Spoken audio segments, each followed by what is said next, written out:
I never said it wasn't legitimate. I said that I have answered all the questions, and I will certainly be doing so again before this committee. But I think it would be really unfair not to look at the entire picture. This committee has spent $4.5 million of taxpayer money, and they said that they were trying to figure out what we could do better to protect our diplomats so that something like Benghazi wouldn't happen again.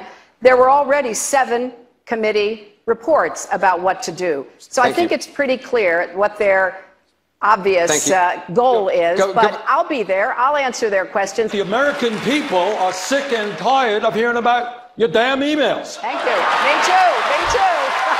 You know? All right, that was a very important moment. Then Hillary and Bernie Sanders became buddy-buddy, or at least for a little while. John Zogby is about to join us. Let me just tell everybody you're watching a very special edition of Newsmax Television, our post-debate coverage. We are coming to you live, and not only am I with you, Steve Malzberg, but Rick Unger is here. He, of course, the co-host of the Daily Wrap on Newsmax Television, and Dick Morris, Newsmax political analyst. And before we get to John, Dick, what do you make? Were you surprised that Bernie said what he said about Hillary's emails there? No, but I thought it was pretty cool.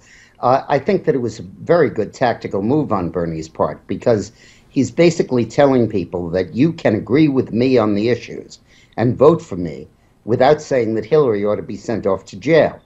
By the Republicans saying that if you don't believe Hillary is dishonest, if you don't believe is untrustworthy, if you don't believe she's a crook, then you can vote for her. And that's a very high bar. And here Bernie was basically saying, I'll hold her harmless on the email stuff.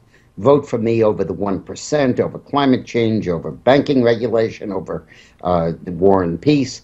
And that was almost a statement that enables Democrats to vote for him without voting against Hillary. And Rick, and then Dick, you could weigh in on this also, and then we've got John involved. Hillary said for the first time that I've ever heard, I never said it was illegitimate as far as the whole email situation. So on one hand, you know, she's saying, oh, it's a witch hunt, but on the other hand, she's saying, for the first time, I've never said it's illegitimate. What do you make of that, Rick? Well, honestly, maybe I should make more out of it than I am, but after President Obama said the other night that he thought it was legitimate, I don't think Hillary had much of a choice. I do disagree somewhat, though, with Dick on his interpretation of what Bernie's comments meant in terms of Hillary. Look, Bernie Sanders is a stand-up guy. Even if you don't like him politically, you got to agree with that. His doing that with Hillary, he also, why I take Dick's point, he also was saying to the folks out there, look, if you do agree with Hillary, if you do agree with her positions, don't not vote for her because you think she might be crooked. You think she might have done something wrong. Forget the darn emails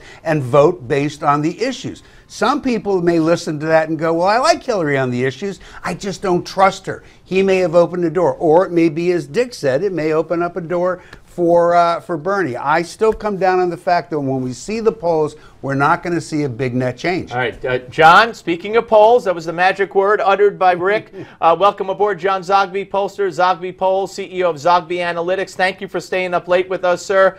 I'm sure you watched the debate. What did you think, and what do you think might happen when the first few polls are taken as to who won this debate? Oh, look, Hillary won. She won hands down. She answered a lot of questions. Remember, this was a partisan crowd. It was a partisan debate. She's got to win her first battle, and that is the nomination.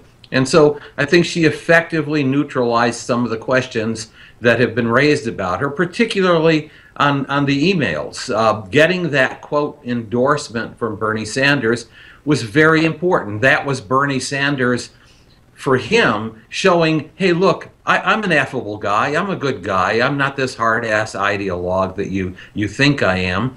And at the same time, what it did was it kind of shifted the email debate exactly to where Kevin McCarthy had been a little while ago on Benghazi. Look, if you're a Republican, you're going to hate Hillary, you can talk about it. If you're a Democrat and you lean Democrat, let's talk about the issues that we want to engage in. John, let me ask you, did people like Webb and O'Malley and Chafee, I mean, I mean, do they even belong on that stage tonight, and do they belong on the stage in a future debate?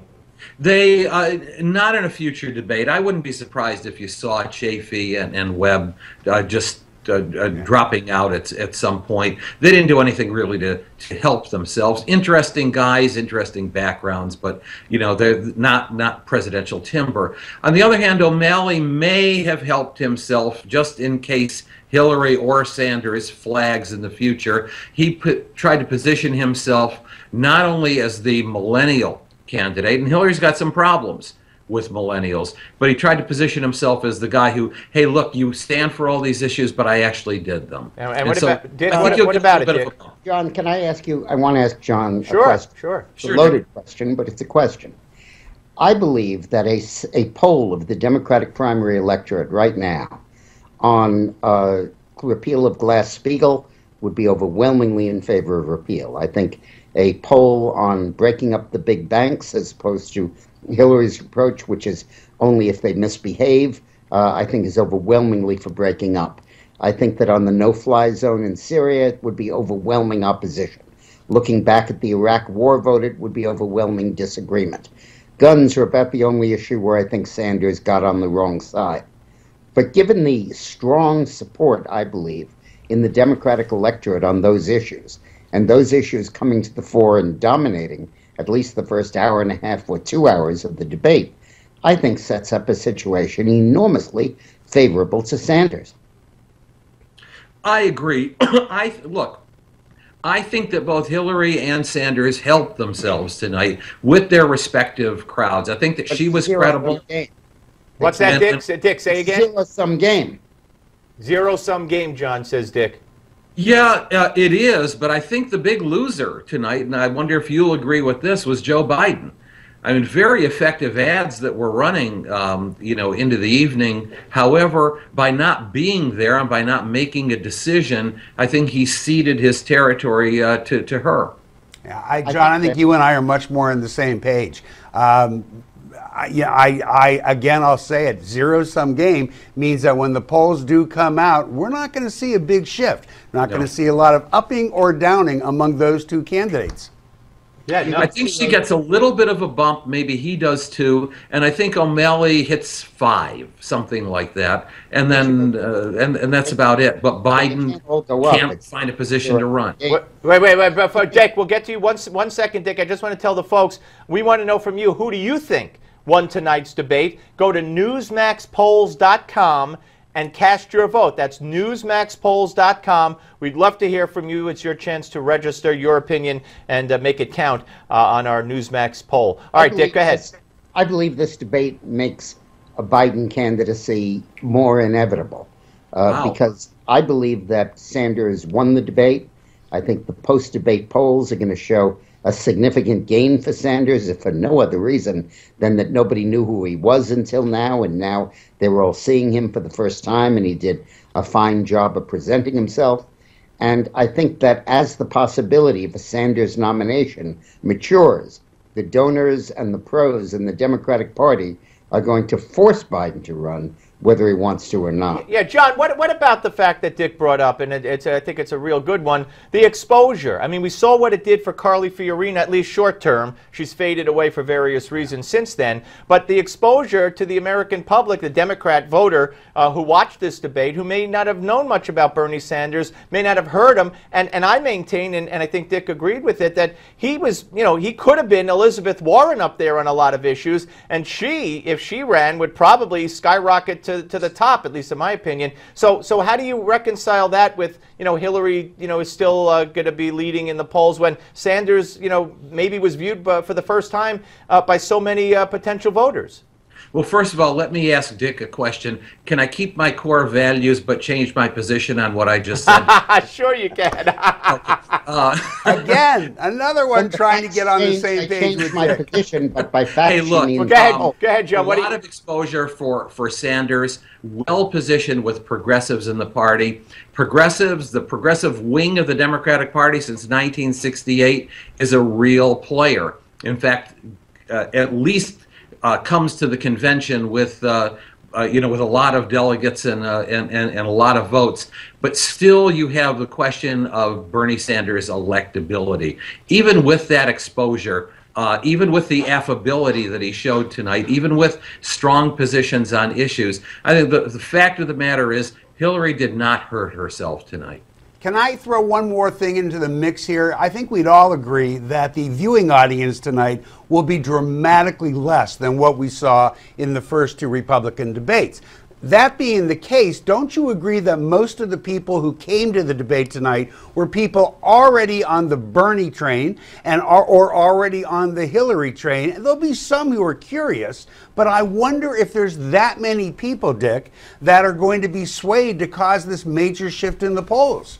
When I look at, and I'm sure Frank does the same thing, when I look at a situation like this and I poll it, the key question I want to know is not how many votes each candidate is getting, but of the people that know both candidates, who's winning?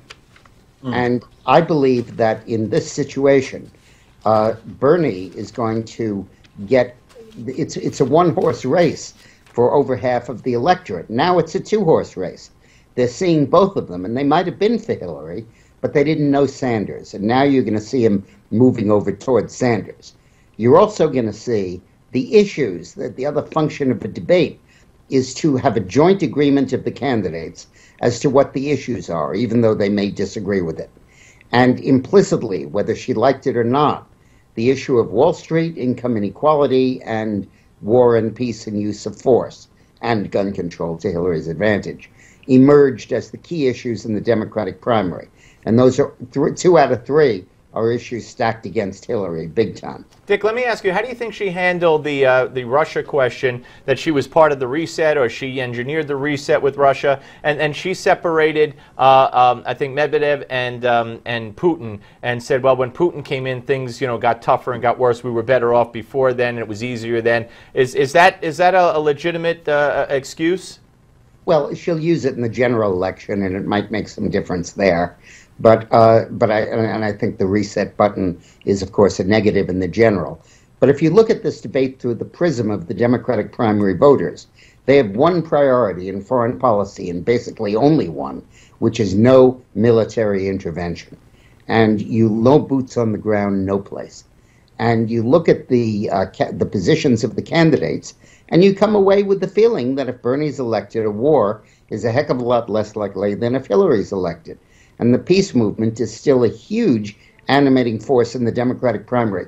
Those who say Hillary won this debate are casting their minds back to the old Democratic Party, the one I was part of, the one I would still be part of if it hadn't changed.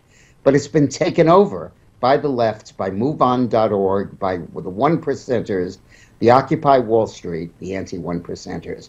And Bernie Sanders made a convincing case to them. And if you think that winnability is going to be a big factor, it will be. But they nominated McGovern. The Republicans nominated Goldwater. And I think that in this case, I think that winnability will assert itself behind a Biden candidacy. John, we're coming to the end of the segment. Let me just ask you, if Biden gets in, how do you see this race? Well, he takes votes away from Hillary, to be sure. He takes some away from Bernie, but he takes them away from Hillary. And I think what you do is you then have a situation in Iowa very similar to 2008, where you had Edwards, Obama, and Clinton, kind of a close race to the finish. And whoever has the best organization on the ground and the most passion wins. That could very well be Sanders. How late? I'm sorry. We're going to have to say goodbye to John, Dick. So I just want to say, how long does Biden have to make this announcement? I mean, Friday. What's by Friday? Wow. Oh God, yes. Okay. All right. You mean that's so he can qualify for some ballots, or you just think politically that's it? You mean by the letter of the law, or you mean by for ballots around the country, or you mean politically speaking? Which one you mean? Well, in terms of filing, he's got to decide before the end of the month. Yeah, to be sure. But secondly, people are getting tired of this now. Gotcha, John. Great to talk to you, sir. We'll talk to you again, John Zogby. Folks, what do you think? Who do you think won tonight's debate? Go to newsmaxpolls.com and cast your vote. We're coming back.